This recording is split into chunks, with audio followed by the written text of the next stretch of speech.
Jesus. Queridos, o tema da mensagem é apenas uma sombra. Tá, eu já preguei essa mensagem. Não é a primeira vez que eu prego esse tema aqui.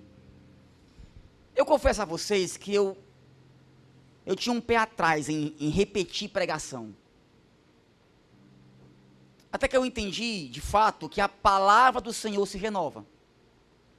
E eu fui muito confrontado por Deus. E todas as vezes que eu subi aqui para pregar aquilo que eu queria que fosse a pregação, eu me dei mal. E eu não posso ir contra aquilo que Deus quer falar com a sua igreja, porque eu sou apenas um instrumento. E enquanto eu preparava essa mensagem, Deus foi me trazendo novas revelações, novas histórias, novas parábolas, novas citações. Então, a mensagem está um pouco diferente daquela que eu preguei há um tempo atrás, porque a palavra se renova. E eu queria que você abrisse sua Bíblia em um livro que eu acho que a maioria do povo de Deus hoje não costuma ler, que é o livro de Jó. Um livro bem confrontador. E a passagem que Deus me deu está em Jó, capítulo 7, o versículo 5 ao 7, depois você pula para o 11, pula para o 13 e vai até o 15. Ok? Vamos lá. Olha como começa. O meu corpo está coberto de bichos e de cascas de feridas. A minha pele racha e dela escorre pus. Nojento, né? Os meus dias passam mais depressa do que a lançadeira do tecelão e vão embora sem deixar esperança. Lembra, ó Deus, que a minha vida é apenas um sopro. Os meus olhos nunca mais verão a felicidade. E aí vem um desabafo. Por isso, não posso ficar calado. Estou aflito. Tenho de falar. Preciso me queixar. Pois o meu coração está cheio de amargura. Quando penso que na cama encontrarei descanso, e que o sono aliviará a minha dor, o que acontece? Então me espantas com sonhos e com pesadelos, me enches de medo. E olha o desespero desse homem. Eu prefiro ser estrangulado. É melhor morrer do que viver neste meu corpo. Forte, né, Arthur? O capítulo 7 de Jó não é um tratado teológico. É um grito de um homem em ruínas. Jó perdeu seus bens, Jó perdeu seus filhos, Jó perdeu sua saúde, Jó perdeu seu prestígio, Jó perdeu apoio emocional mais próximo, Jó perdeu suas certezas teológicas mais simples. Aqui, ele não está filosofando, ele está sangrando. E isso revela algo fundamental. Jó não explica o sofrimento, ele expressa o sofrimento. Jó é o retrato do sofrimento humano. E o sofrimento humano está em todos os lugares. Ele não aceita cessar fogo. Ele não assina tratado de paz. Ele é inevitável. Enquanto você está ouvindo a minha voz, milhares de pessoas agora mesmo estão gemendo de dor. Dor de quem recebeu um diagnóstico. Dor de quem foi traído. Dor de quem errou e agora paga o preço. O sofrimento não escolhe endereço. Ele entra na casa do justo e do injusto, do prudente e do imprudente, do fiel e do desatento. Shakespeare escreveu dizendo: a cada manhã, novas viúvas pranteiam, novos órfãos choram, novos lamentos golpeiam a face do céu. O grande teólogo Timothy Kelly, para mim o melhor teólogo que eu já li, já conheci, que faleceu há 2 anos atrás, está na glória, escreveu: não há dinheiro, poder nem planejamento capazes de impedir que o luto, uma doença terrível, uma traição, um desastre financeiro ou uma infinidade de outros problemas entrem em sua vida. A vida humana é inevitavelmente frágil e sujeita a forças que estão além do nosso poder de controlá-las. A vida é trágica. Você pode ser dizimista, você pode ser ofertante, você pode perder um culto, jejuar 3 vezes por semana. Quer saber de uma verdade? Não há nenhuma garantia que a doença, que a enfermidade, que a desgraça, que a morte não vá atingir a sua vida.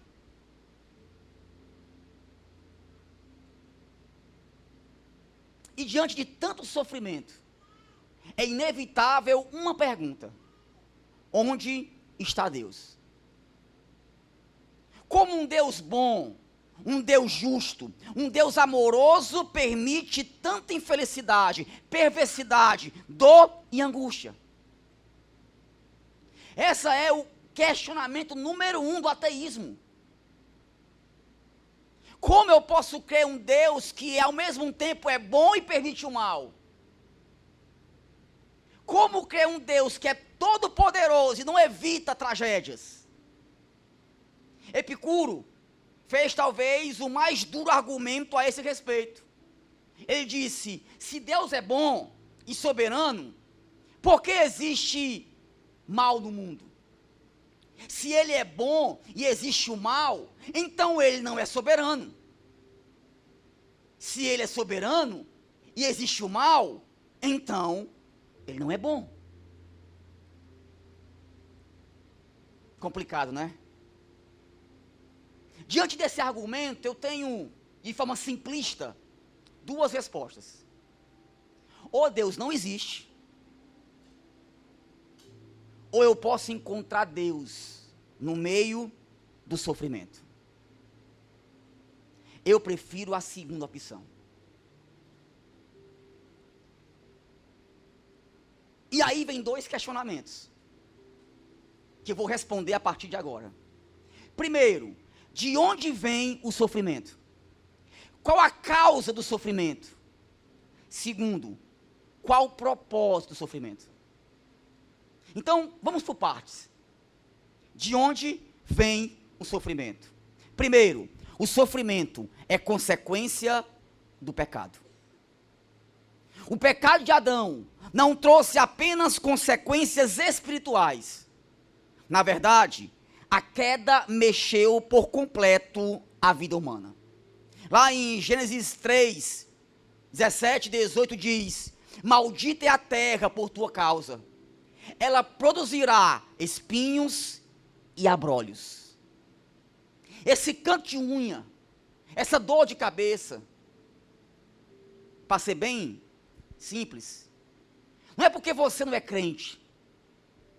Essa teologia triunfalista, essa teologia coaching, que diz que se você está mal é porque você está em pecado, nem sempre. Eu posso ter pregado os 3 cultos, nada garante que ao chegar em casa, ou amanhã, algo de ruim me aconteça. Porque estamos vivendo dentro de um ambiente pecaminoso. O pecado bagunçou tudo. Bagunçou o ambiente, as emoções, a saúde, a sociedade.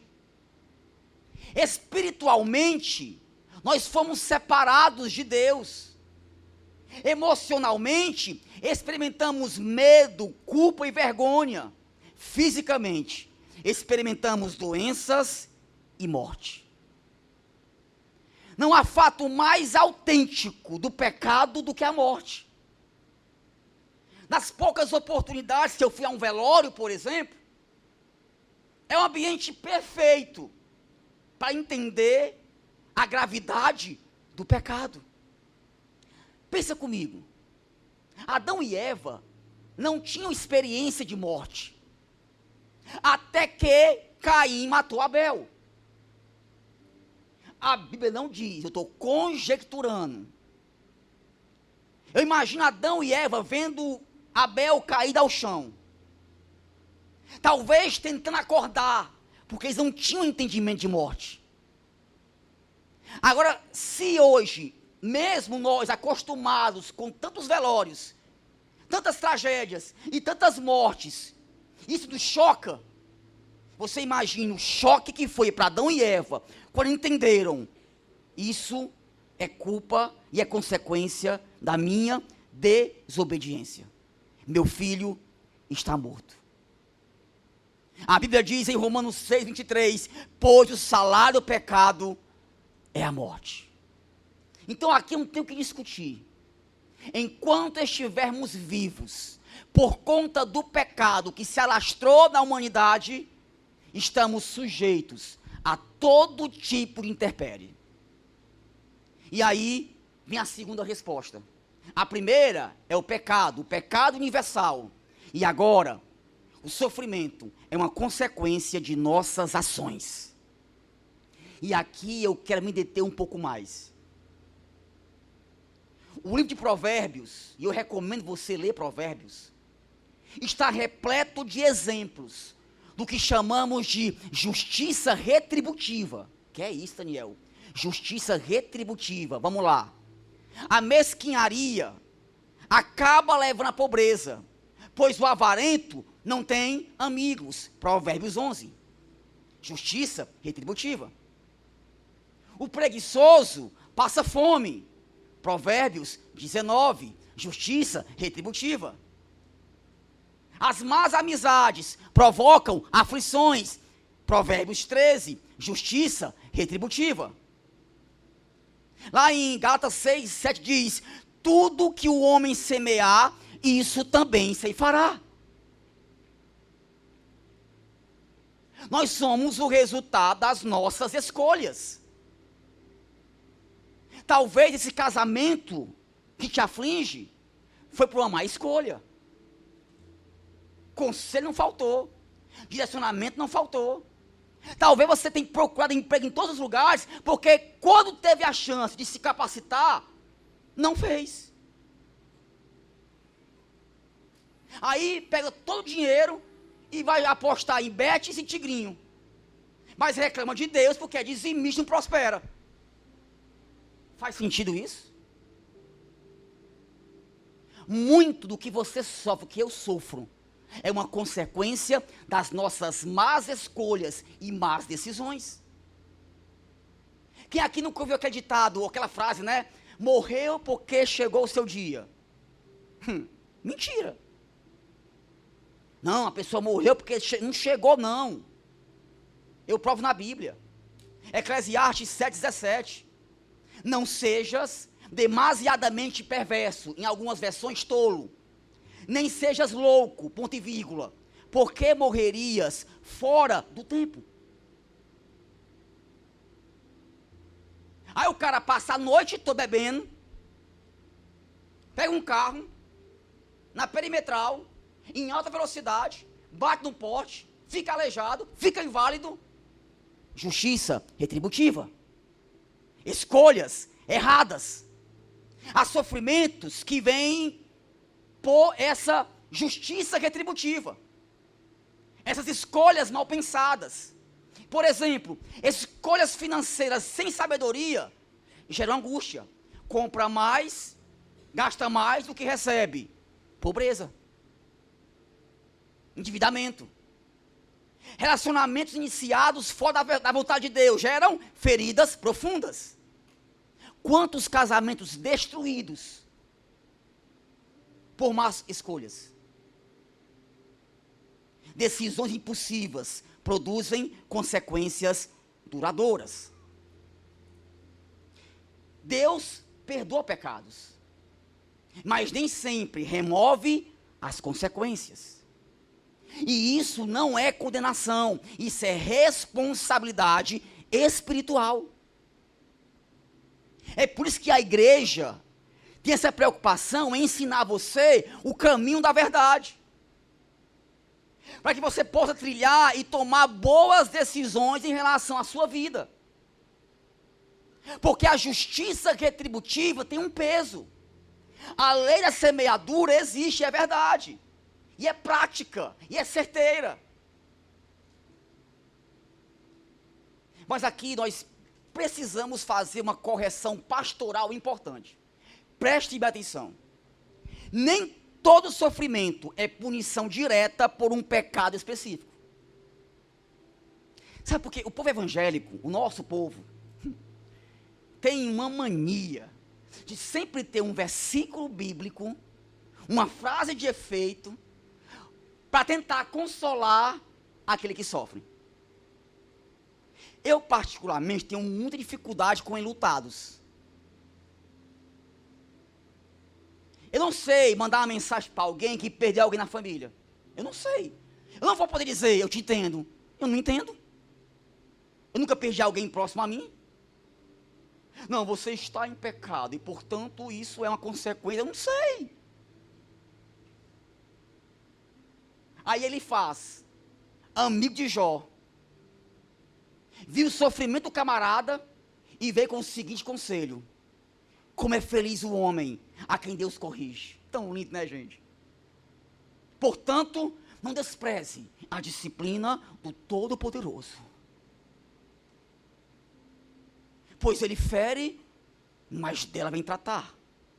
Ele machuca, mas suas mãos também curam. Oh, glória.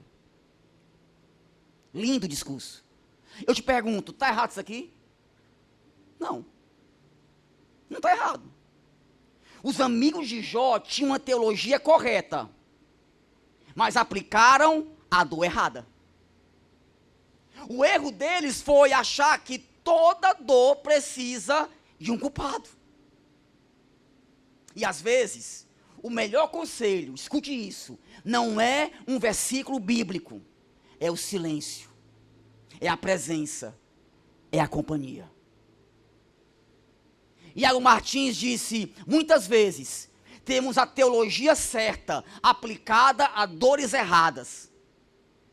Precisamos oferecer, muitas vezes, mais consolo do que respostas. Francis Anderson disse, palavras verdadeiras são remédio fraco para alguém no fundo do poço. Às vezes, é o abraço, é a companhia, é o silêncio, do que sair arrotando versículos bíblicos, muitas vezes com a teologia correta, mas para a dor errada. E aí, entendemos que a causa do sofrimento é o pecado universal e, segundo, as nossas más decisões, as nossas escolhas. Entendi. Agora, qual é o propósito do sofrimento? Primeiro, o sofrimento molda o nosso caráter. 1 Pedro 1, 6, 7 diz, a prova da vossa fé, mais preciosa que o ouro, resulta em louvor, glória e honra. Queridos, Deus age pedagogicamente através da dor. Hebreus 12, 6 diz, o Senhor disciplina quem ama, e castiga todo aquele a quem recebe como filho. Talvez o que você esteja passando não é pecado oculto, não é pecado universal, é porque Deus está tratando com você. Agostinho de Hipona disse, Deus permite aquilo que odeia, para realizar aquilo que ama. A adversidade é como um fogo que, em vez de destruir, nos refina, nos fortalece e nos embeleza. Eu lembro que há muitos anos atrás eu fui dar um treinamento na Cerâmica Pirineus, aqui em Itapoca. Lá eles fazem tijolo. E eu sou muito curioso.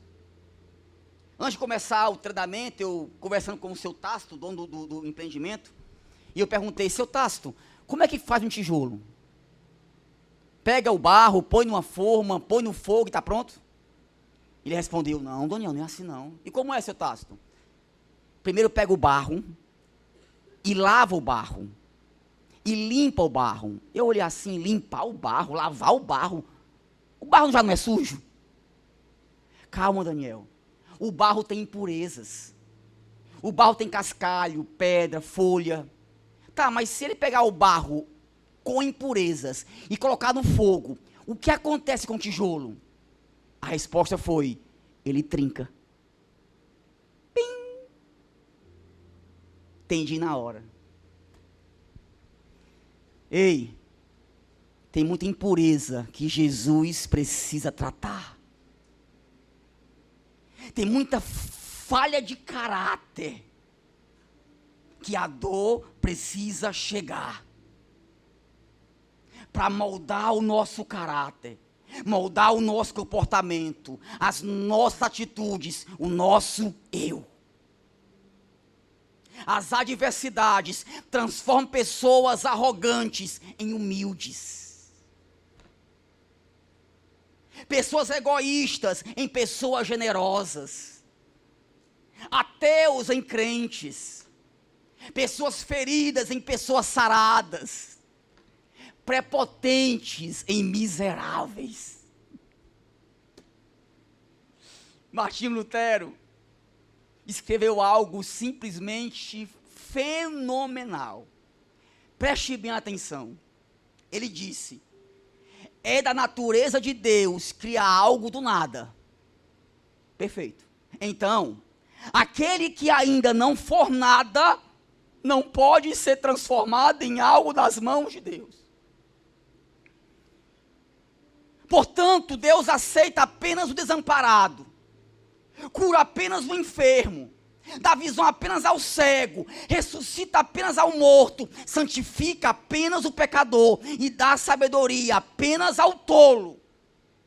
Resumindo, Deus tem misericórdia apenas dos miseráveis. Quantos aqui são miseráveis?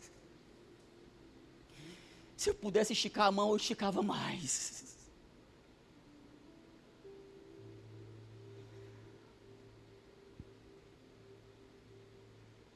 Deus está tratando com pessoas aqui hoje. A dor que você sente, a raiva que você sente, a angústia que consome o teu ser, é necessário para Deus moldar a tua alma, moldar o teu espírito, tirar de você o velho homem, com os velhos costumes, com as velhas manias, e te fortalecer, te dando um novo ânimo, te dando um novo caráter. Desconfie de alguém que nunca sofreu. Eu lembrei agora, Arthur, eu li o livro Caçadores de Deus, quando era adolescente, mas eu acho que essa história está no livro Descobridores de Deus, que é o mesmo autor. Depois você compra o Descobridores de Deus, que ele conta isso. Não sei se o Diego já comprou esse livro, deve ter comprado. Lembra de Esaú e Jacó? Eu não falei isso aqui nos cultos que eu preguei agora de manhã e tarde. Eu lembrei agora. Esaú fez uma troca com Jacó. Ele preferiu comer um prato de lentilha do que ter a sua primogenitura, ok? Aí, Jacó com a sua mãe fez uma maracutaia para enganar o pai e o irmão, e assim o pai abençoou Jacó, não Esaú. Quando Esaú soube disso, Esaú jurou matar Jacó. Aí a mãe de Jacó pede, foge, vai embora, vai lá para a terra do meu irmão. E aí, com trancos e barrancos, Jacó foi prosperando. Mas a Bíblia conta uma coisa interessante, que quando Labão, sogro de Jacó, expulsou Jacó da terra dele, com as suas cabras, ovelhas e mulheres, Jacó soube que Esaú estava vindo a seu encontro. E a Bíblia diz que Jacó passou pelo val de Jaboque, e teve um encontro com Deus, e lutou com Deus. E a Bíblia diz que o anjo do Senhor tocou em sua coxa, e feriu sua coxa. Jacó até então tinha aprendido a ganhar as coisas por meio de quê? Da falcatrua, do engano, do erro. Mas ele tinha que prestar contas com quem? Com Esaú. Lá vem Esaú. E lá vem Jacó. A Bíblia diz que quando Esaú viu Jacó, ele abraçou e perdoou Jacó. A Bíblia não diz isso, mas pensa comigo aqui, eu gosto de pensar e ir além. Quando o anjo tocou a coxa de Esaú, de Jacó, e feriu, como é que Jacó andava? Eu imagino Esaú, vendo Jacó de longe e pensa, aquele é meu irmão, está diferente, está mais humilde, está menos prepotente, está menos arrogante, está caxingando. Nunca confie em um homem que não seja aleijado. Nunca aperte a mão de um homem que não tenha passado pela prova de Deus, que não tenha aprendido através das dores a valorizar pessoas e a se permitir ser moldado e usado pelo oleiro Jesus. Mas eu tenho que continuar, porque vem o segundo motivo do porquê sofremos: para glorificar a Deus. João 9, 1, 3 diz: ao passar, Jesus viu um cego de nascença. Os seus discípulos lhe perguntaram: Rabi, quem pecou, este homem ou seus pais, para que ele nascesse cego? E Jesus respondeu: ele não está assim pelos pecados dele, nem pelos pecados dos pais, mas para que se manifestasse nele a obra de Deus. Às vezes, o sofrimento, ele vem para corrigir erros passados. Às vezes, para prevenir erros futuros. E às vezes, não tem outra explicação senão nos levar a amar mais profundamente a Deus.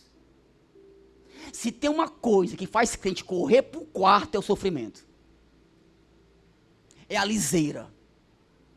É a doença. É a morte. É o desespero. Jó tinha uma religiosidade.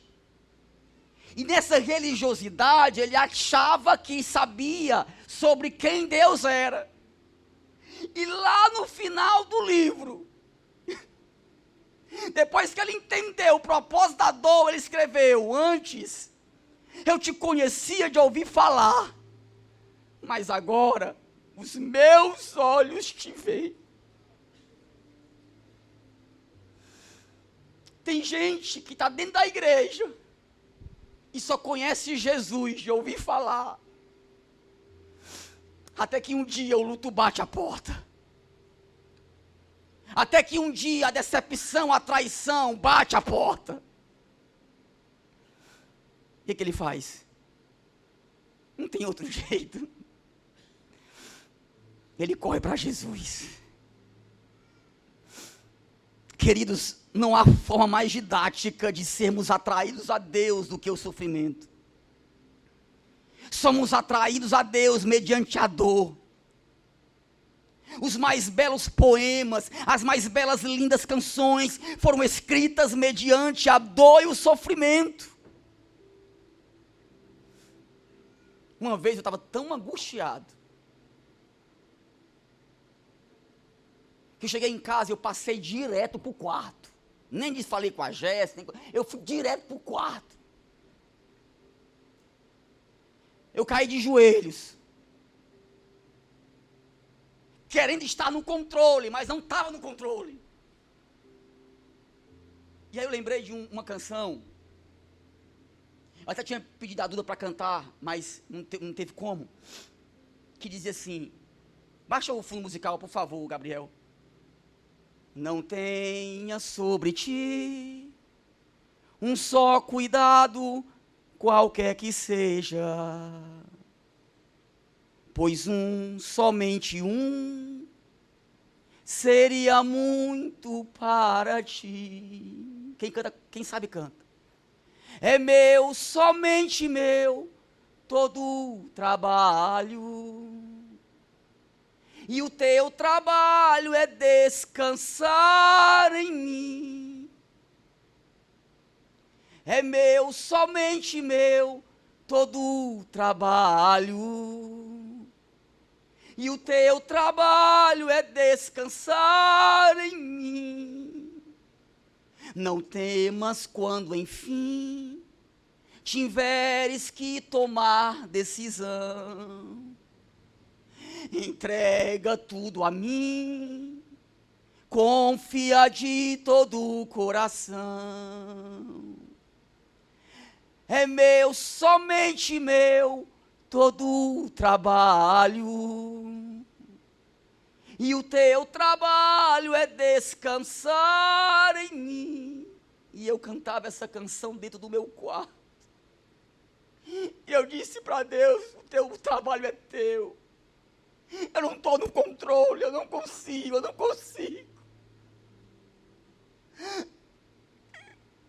Queridos, os melhores momentos da minha vida com Deus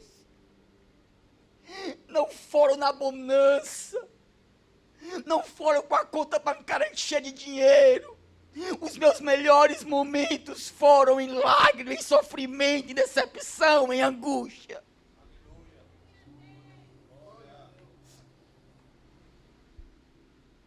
Naquele momento eu me rendi.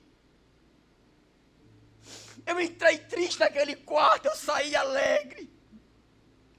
Eu entrei desesperado, eu saí esperançoso. Eu entrei sem controle, eu saí no controle de Deus.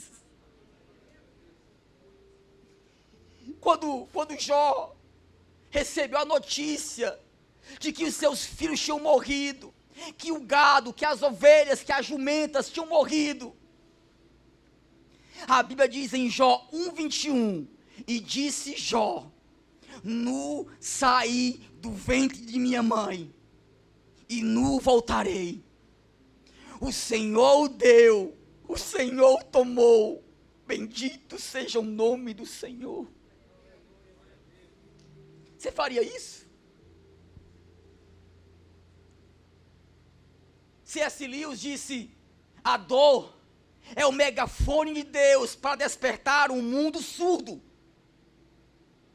Deus está falando, Deus está gritando, estamos surdos. E aí tem que vir uma dor, tem que vir uma enfermidade, tem que vir uma decepção. Nem todo sofrimento é igual. Alguns nos corrigem porque erramos. Outros nos previnem para não errarmos depois. Outros nos conduzem para onde não iríamos voluntariamente. Ficamos de pé, por favor.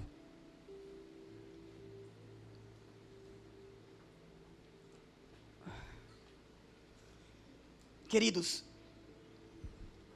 eu não tenho as respostas para o teu sofrimento. Talvez você esteja aqui com dor, sentindo um luto pesado, doente, com mais perguntas do que respostas. Talvez nada do que eu disse até aqui tenha aliviado sua dor. Então, eu quero te contar uma história. Um pastor britânico perdeu sua esposa quando sua filha ainda era pequena. E ele precisava consolar a filha e a si mesmo. Certo dia, um caminhão passou ao lado do carro deles. Preste bem atenção. A sombra do caminhão os cobriu completamente. a sombra do caminhão. Então o pai perguntou para sua menina, sua filha: filha, você preferia ser esmagada pelo caminhão ou apenas pela sombra dele? E a menina respondeu: pela sombra. A sombra não machuca. Então o pai disse: sua mãe não foi esmagada pela morte. Ela foi tocada apenas pela sombra dela. Porque o verdadeiro caminhão da morte passou por cima de Jesus. A morte esmagou Cristo. E porque ele venceu, tudo que nos envolve agora é apenas uma sombra.